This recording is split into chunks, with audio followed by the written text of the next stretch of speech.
What's up, guys? This is Anime Crossover. I'm back with a new episode of What If Naruto Went to the Marvel Universe Part 6. And if you did enjoy the video, give this video a like. And if you're new on my channel and like my content, subscribe and hit the notification bell for more crossover fictions.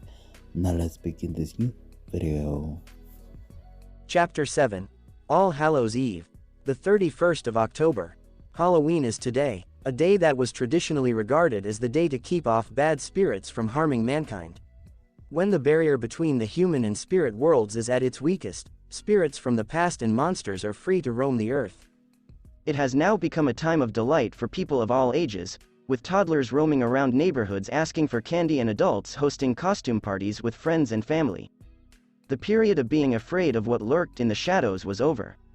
However, the island's exorcists knew that today was the worst day of the year, the day when a tremendous inflow of yokai and furious spirits, whether past or present, severely drains the power and members of the 23 clans as they are deployed all over the world, including their agents. Paris, London, the entire country of Japan, and a few eastern United States cities such as New York City are the most vulnerable cities in terms of large casualties in history. And, regrettably, he is in one of the aforementioned eastern United States cities, albeit not as horrible as Manhattan Island. Sigh, it's that day of the year again. As she approached him from behind, the waitress nearby heard her customer's statements and chuckled before making herself known to him. Halloween. The time for pranksters to go out and cause havoc on those who aren't participating. She took a good look at her customer and found him to be attractive by her standards. He was her age and had unruly dark brown hair with a little strand, and a hoge in his country, that looked like a leaf. Unlike most people, he possessed red eyes, which were extremely rare in the world and the brightest shade of red she'd ever seen in her life. But it was his costume that drew the most attention. It was a tight black Japanese-style robe with white neon lights around his right arm, collar, and shoulder areas, while his left arm was covered by the traditional loose sleeve. As a little rectangular white compartment was linked to the right side of his white belt, crimson streaks covered the sides of his upper body all the way down to the loincloth areas. Isn't that the truth? The adolescent lad reclined back and stretched out his back, causing the girl to flush at his defined form beneath the costume. He took out the money for the bill and stood up from his seat until he noticed the waitress stuttering in place. Is there something wrong? The waitress placed a note in his hand as his response. Give me a call sometime, the waitress said, only to have her mood change to perplexity when he placed the number-written note on the table. Sorry, but I already have a girlfriend, the adolescent apologized with a bow as he exited the now depressed waitress and cafe for the freezing streets of Boston. I'm wondering how Benio is doing right now. Ring ring ring ring, well, I wonder who'd that be. The male mused as he answered his satellite phone. Hello. Equals Rokuro. Equals Benio, how are you? Rokuro inquired, unable to shake his unease. He is concerned about his friends and surrogate brother from his home, particularly Benio. She and her colleagues are based in Tokyo and Osaka, two of the busiest cities at this time of year. Equals, everything is fine, for the time being. The Exorcist said calmly, same here. Let's all go home, all of us. Equals, and I will celebrate our safe return with my annual ohagi platter. Equals, Benio chirped excitedly as he read the paragraph. Fortunately, she didn't notice Rokuro's lemon-puckered visage when she said her favorite dish. Benio's food was legendary or infamous in their household for making him fear ohagi after eating them for 20 days straight. I'll cook this time, okay. Rokuro hesitated before observing the sun setting in the horizon. Benio, it's almost that time. Equals, be careful, okay. You, too.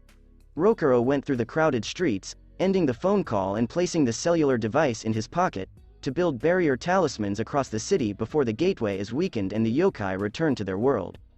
Uzumaki Manor and the Homestead Grounds, Massachusetts is forested. Boston was at peace since its defender, Patronus, was keeping the streets safe with the Boston PD as the organization and the hero worked together, but they kept stepping on each other's toes, as Patronus remarked. One day, a sergeant from one of the police station questioned him about his vigilantism and swore to bring him to court, but Patronus countered that he avoided intervening in police matters where the situation was in their favor, such as the two prior bank robberies. With just more than half of the police force behind Patronus, the captain had held his hand but pledged to bring him down regardless of his actions. But that's for the weekday since it's the weekend for him, which means time with his family. Just another day, it appears. Naruto gazed at Ria, who appeared to be distracted as they practiced kata for their respective martial arts. They practice martial arts against each other every weekend because their prowess and physical attributes are roughly similar. What is it? He inquired. I've been thinking, Ria said, pausing in mid-kata so Naruto could give her his entire attention. I. You what? Naruto inquired, wanting to assist her with whatever she need. Is this something serious? Yes, it is. What exactly is it? I. Naruto leaned in and placed his hands on her shoulders. What exactly is it, Ria? Tell me. I've never experienced Halloween, Ria wailed, like if her doll had been taken away from her. As he gawked in amazement, Naruto slumped to the floor in front of her. So that's it, Naruto said, looking up to see Ria flushing in shame at her outlandish remark. Chuckle well, you're not alone there, Ria. I never celebrated Halloween either, Naruto said sheepishly as Ria embraced him. What was that for? He chuckled as he returned the hug. Ria chuckled faintly as she kissed his cheek to express her love. That I'm not alone, and that I'll never be alone again, she replied as Naruto kissed her back and carried her in his arms. Oh, my goodness, Naruto, our training hasn't ended yet, she teased, understanding the blonde's expression. I've been holding myself after seeing you in your outfit. You tease, Naruto observed after a close inspection of her attire. During the workout, she wore a tight black sports bra with blue gym pants. Her typical attire was a jujutsu hakama with a karate shirt, but she was feeling particularly daring today. Oh my, Ria coyly murmured before kissing him again. How about just a little? What are you two doing?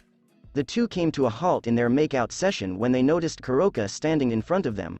Well? Kuroka questioned, tapping her foot as Naruto came to a halt. Well, you didn't think to invite me as well. Eh? Naruto blinked owlishly as he studied Kuroka's face. She was panting rapidly, her eyes were dull, and her cheeks were flushed vermilion. Wait a minute, as much as I enjoy some heavy petting with the girls, something is definitely off here. You're realizing that right now? Kurama asked sharply, as Ashura nodded his head. Ria isn't like this. Something is affecting both her and Kuroka. Naruto asked, perplexed, as Kuroka and Ria smothered him with kisses. So much so that it began to overwhelm him, forcing Naruto to substitute himself with a nearby log, much to the chagrin of the girls. Okay, this is unusual even for us. Naruto, I think this has something to do with today. What effect would Halloween have on a Titaness? Nekomata. Oh, they're supernatural beings from two distinct nations, myths and traditions. A full moon in this universe is said to bring out the crazy in mankind, causing their behavior to shift and bringing all sorts of turmoil. In that regard, Kurama mentioned the full moon in their universe having an influence on Gyuki the 8 tails and Shukaku the 1 tails Jinchuriki. Gaara, for example, couldn't sleep under a full moon because of the increased risk of losing control to Shukaku and rampaging over Sunagaku, as revealed by Chief Toad during their battle a long time ago. What effect does it have on me, by the way? Your stupidity has been magnified 100 times, Kurama declared frankly as Naruto shook his angry veined palm. Can't handle the truth? Jerk. Naruto murmured through crocodile tears before noticing Ria and Kuroka looked perplexed and concerned. Looks like they snapped out of it, he said as he jumped down to their spot, capturing their gaze. How are you doing, girls? Yes. I don't know what overcame me, Ria replied honestly, her cheeks reddened. So she's aware of what she's done, huh? I'm so embarrassed. Kuroka hung her arm around Rei's shoulders, her ears twisted in irritation at her modesty. Ria, you're too motherly. Let go of time like I do. Kuroka, your robe is undone. Ria looked at the Nekomata, who looked at her open robe, displaying her birthday suit and ample breasts. Kuroka crossed her arms beneath her breasts to make them appear larger, smirking at Rei's irritation. Naruto seems to like it. She nudges her head towards Naruto, who was marveling at her assets as they bounced up and down. I knew it. He's a breast man. Smack, ow. Naruto clenched his fist before turning to face the culprit behind him, Seiko. Naruto, behave yourself, Seiko said as she twisted the roll of newspaper in her hands in annoyance. Unless you don't want the holiday special today, Kuroka, Ria, and the recently arriving Medusa all said, their eyes twinkling. The ninja blinked owlishly, tilting his head slightly.